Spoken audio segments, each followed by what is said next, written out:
SBET stock analysis for next week, Monday. Am I buying or am I not? Clearly, you can see I have a line pointing towards the downside. I went like till when, you know, all these questions that people have. I mean, I'm the only person in this space with an actual track record of 45,000 videos over 5 years, every single day of freaking doing that. And especially now with SBET, it's a bearish freaking market. Like, it's a bearish one.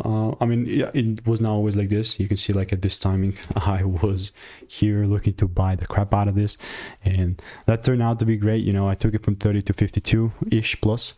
And then we freaking came down and started crashing.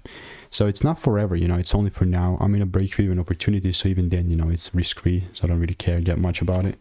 So I have also like about 23 receipts here as well. So that's how it's looking like for me. This is not financial advice. If you want to stay tuned and get free sauce, click the first link in the description. I will continue to keep you updated.